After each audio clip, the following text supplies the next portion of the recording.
Hello and welcome back to another edition of GNAT-TV's In-Depth Series. I'm Andrew McKeever, the news director at GNAT-TV's News Project, and it's a pleasure to have you with us today on Thursday, January 27th. It's also a great pleasure to be joined here in our virtual studio by Brian Lowe, who's the, I guess you could still say, still newly appointed executive director of the Vermont Council on Rural Development. He was appointed to that post back last September, following in the footsteps of long-serving Paul Costello, who had been the executive director of the council for, I think, about 21 years, if memory serves correctly. Brian, we're very glad to have you with us today, and thank you very much for making the time for this. Oh, it's a real pleasure to be here. Thank you for having me in. Well, the Vermont Council on Rural Development is a nonprofit organization. It's dedicated to the support of locally defined progress of Vermont's rural communities. I guess I've just been wondering, to kind of get us started here, how's it been going so far over the past 4 months or so? I know that there were a lot of initiatives underway, even despite the pandemic, that made the operations of the council a little bit different. I'm thinking of those community visits in particular, but I'm sure there are many of your other programs that kind of had to be tweaked a little bit to accommodate the needs of the pandemic. But let me stop there and just say, hey, how's it been going? Hey, well, thanks for the question. It's really been going well, and I think I really want to give credit to my predecessor, Paul Costello, and to the team. I mean, I think it's, whenever someone's been in a role for a couple decades like Paul had been, the transition is inevitably going to be challenging in some respects. And I think it's a real testament to him that the team that he built is really talented, really committed, and has helped make that a much easier transition. Both Paul, a very graceful person, and also just the kind of talented team has made it really a joy to start work at the council. In terms of how our lives have been impacted, our programs have been impacted by the pandemic, I think like everybody, yes, absolutely. I'm calling in from my house this morning, where I'm here because one of my sons is quarantining. So, I mean, it's inevitable that that everyone is adjusting to all those different pieces. And for us as an organization, there's been some real silver lining to some of those changes. We've continued to do our community visits, which are these kind of 4-month-long, deep engagements in communities to hear from community members and leaders what they see and what they would like to see happen in their community. And we've changed our structure somewhat of those. Whenever we can be in person, we are in person, but we now include this kind of hybrid option where people can connect via Zoom to the same in-person meeting. And what that's done is it, from our perspective, is that it's increased the number of people who can engage in the process. We've had folks who are visually impaired sign in. We've had folks who are putting their children to sleep, literally, as they're engaging in the conversation with us. People that might not have been able to come out to a community meeting in the past. And so for us, that's an exciting change. It's a way that we think post-pandemic we'll be able to continue to offer options like that and get an even broader cross-section of the community engaged in some of those discussions. So it's, at times it's quite challenging, but there's a lot of good to it as well, as we learn. Are there going to be some community visits coming up this year that you can tell us about? I believe you're doing one or wrapping one up in Barrie, and also had one recently, I think, in Milton. And down here at this end of the state, you had one down in Londonderry earlier in 2021. But are there more on the agenda for this year? Absolutely. It's been busy. In addition to the ones you just listed, there was also a process in Mendon, a slightly shorter process. So kind of in the Londonderry area-ish, in the southern part of the state. We're going to head north next. We wrapped up in Barrie. We just finished in Milton. We're going to be starting in Highgate next, and then Brownington. So Brownington out in the Kingdom. After that, we might head south again, and then back north, likely to St. Albans. St. Albans City and Town together. So really all across the state, different locations. But we hope to keep that schedule despite the pandemic. I was wondering, as you have gone through some of these community visits, are you seeing any kind of broad trends emerging from any of them, or is each town like so unique and different that there's really no way to say, well, what's a problem over here really isn't an issue there, or is it a case where you're seeing a lot of overlap across the communities around some common questions? It's a tricky question to answer, and I don't mean to give you a little bit of both, but I think there are often things that are very unique to the individual community. One of the things that Barry focused on, I think, somewhat to our surprise, but really is exciting, is their riverfront. They wanted to redevelop components of the riverfront or clear components of the riverfront that have kind of vacant buildings on it, because the community members feel, and they're probably right, that the kind of new investment and new engagement with that riverfront could really be something that pulls people into Barry. And I should pause and ask too. I don't know if you can hear my son in the background, but let me know if you. A little bit, but that's okay. Oh, gotcha. He's fine. It's great, but it's he's having a good time. Oh, he's having a good time. So I apologize about that. The other themes we do see, though, and that is a lot of interest in kind of community centers.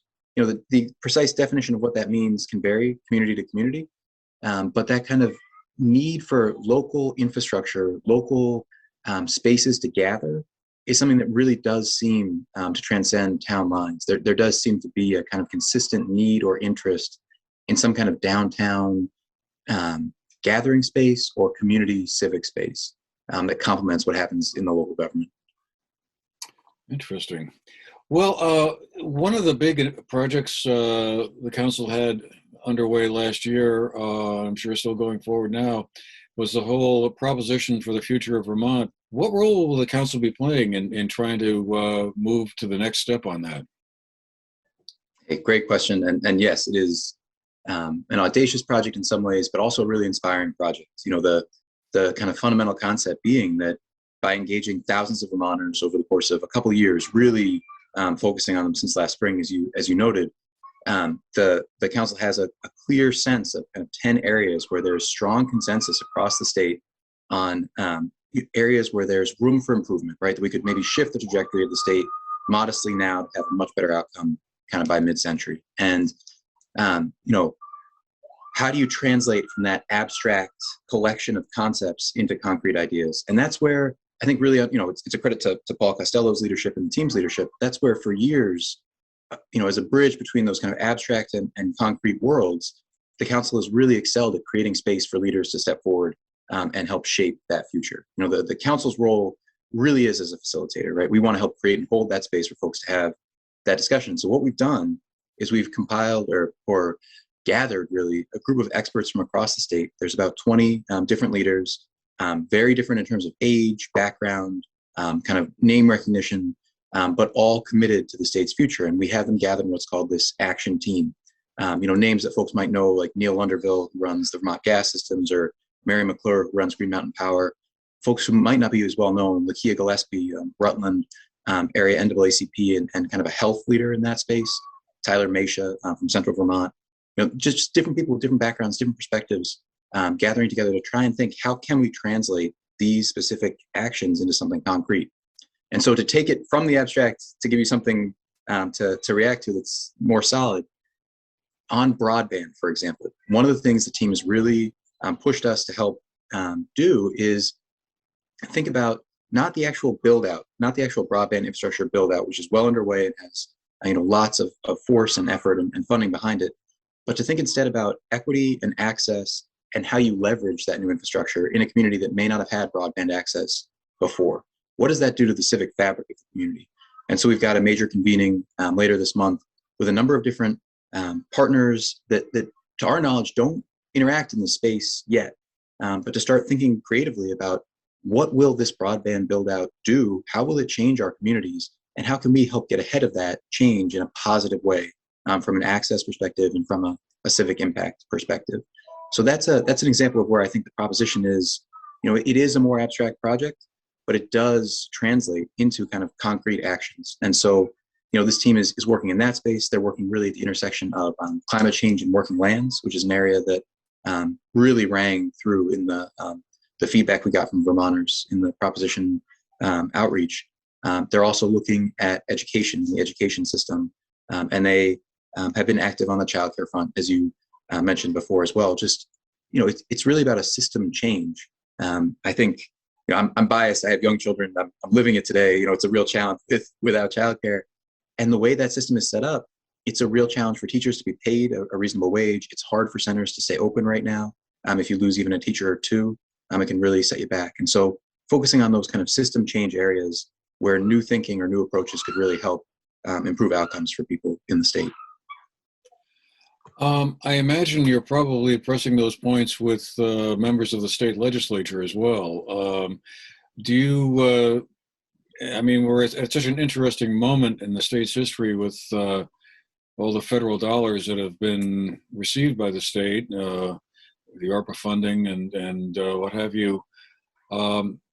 It's such a reversal from the normal state of affairs where usually it's a question of how do we close this $50 or $100 million budget gap.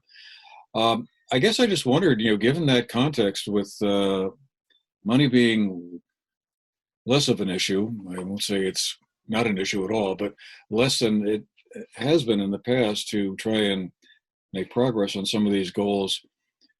Do you sense there's resonance among the legislators you're talking to that, yeah, there will be a bill on childcare? I know they've taken some steps on broadband already, but or some of the other points that were in the propositions there to kind of really help move that action forward. I do. I'm probably, I'm new, right? And so I'm probably overly optimistic in my orientation, and I want to make sure I, think about that before I respond. But it seems like there's a kind of confluence of very important trends that are worth acknowledging. The first is things like Zoom, right? The advent of or the culturally acceptable change that allows us to communicate in this way over significant distances helps eliminate some of the barriers that come without population density, right? Like you can exchange ideas with people in ways that you weren't able to before, more frequently, more easily, and more accessibly than we were able to before. And that's an important piece when you're thinking about kind of rural parts of the state and a kind of important impetus, I think, behind some of the broadband build out. There is a massive influx of federal dollars in a way that certainly is unprecedented in my lifetime. And, I don't know that we'll see it again.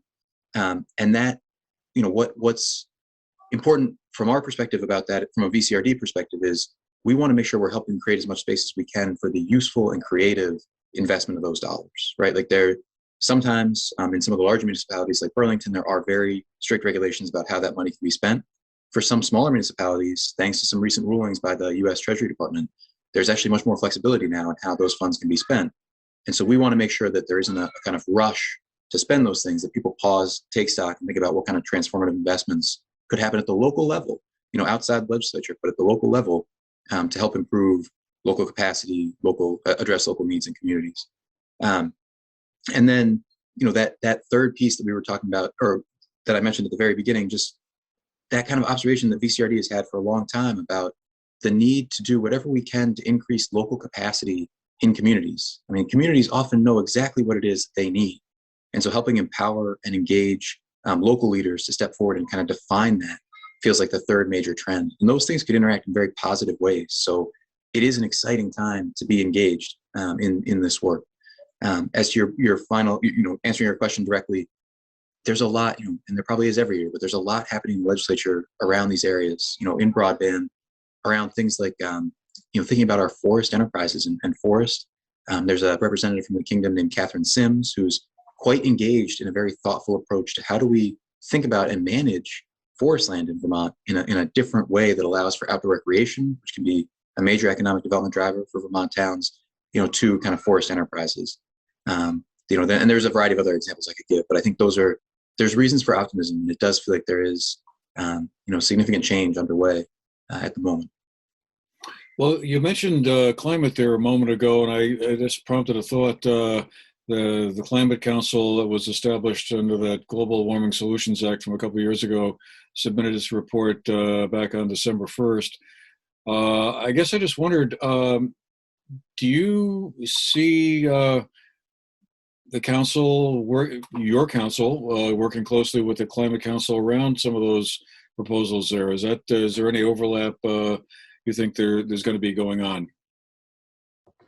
I think there's two potential areas for overlap. I think the one thing from the Council on Rural Development perspective is that our work is generally driven by local interest, and not from the other direction. So I want to be careful about that piece of it. We want to make sure that if we're engaging with the community, it's because the community wants to engage, right? We find that it's a hard lesson, but just that if that local interest isn't there, the project's not going to take off. And so we want to make sure that we're thinking about that, even as we consider things like that, the Global Warming Solutions Act and the Climate Council's report. That said, there may be real interest and overlap in areas that we're working in that. The Council on Rural Development has a program called the Climate Economy Program, which really focuses on, I think if I were to boil it down, it's about kind of kitchen table issues. It's about, like resiliency in your community, energy costs in your community. How does that impact you at the household level? And what can we be thinking about doing in rural areas to help make a community more resilient, to help save money on electricity costs, on energy costs in those communities. And so that's a very successful program that's run by a man named John Copans for about 5 years. And what that translates to in practical terms is he's just coming out of a major engagement with Rochester in the kind of Quintown area. And they are looking at potentially siting some additional electric vehicle charging stations. There may be some solar siting with Green Mountain Power. There's consideration of a new kind of food hub concept in that town. And so lots of work to do, but that's where the Climate Council work and our work might intersect. Again, for us, though, it's got to be community driven, and not a top-down engagement. Right. Okay. One of the other areas I've been kind of interested in and done a couple of programs with some folks about are sort of the challenges facing rural communities, rural towns, rural areas in general. And particularly, a lot of it kind of gets derived from economics of rural areas. And for a long time, the popular narrative seems to have been that these are communities that are struggling with declining populations, with aging populations. Kids don't stay around. They go off and get some high-paying job in a metropolitan area. And, I guess there's been a lot of interest in trying to, sort of do some revival work in some of the rural economic areas that have been struggling, I guess. And one of the areas it seems like there's been an effort to try and do something with is around technology, bring high-tech jobs to rural areas. And I suppose the pandemic offers us some prospect that maybe that might actually be some sort of silver lining in a way that we can have people working remotely now, and or at least more easily than was the case in the past. Do you think the pandemic, I guess, number one, is likely to kind of work in that direction to maybe help revive some of the rural areas? And part two of that somewhat long-winded question is the whole remote worker program in general that the state launched a couple of years ago to try and bring more folks to Vermont who could work remotely. I know it's been somewhat controversial as to whether or not that's been effective or not, but I guess I just wondered, what is your sense of that? Should that program be continued whereby folks would get some of their moving expenses paid for by the state to come to Vermont and work from a home office? I apologize for that extremely long-winded question. I can back up and we can start over again if we want. Well, Andrew, I'll do my best. I'd love to preface an answer with kind of one thing that we're doing that is directly related to that as an organization, where you mentioned some of these kind of community visits at the beginning of the conversation, and we go all over the state, often to communities that are quite small, and it's one of the joys, honestly, of the role. And what we see in those communities is that people, they will step forward to take on significant projects, right? Projects that will last months or years, because they believe in their hometowns, right? And they believe in their communities, and it's this nice space to work in. We call it the kind of patriotism of place. Like, there's no ideological divide in this space, right? People believe in their community, whatever their ideological affinity is. And so it's one of these kind of last sacred American places to kind of gather together and work together. And you've frozen. Have I frozen? No. Nope. Okay, good. Just I wanted to make sure I wasn't talking to you. But so in this space, we see again and again and again across towns, people are willing to kind of put themselves on the line for their community and make a commitment to a major project.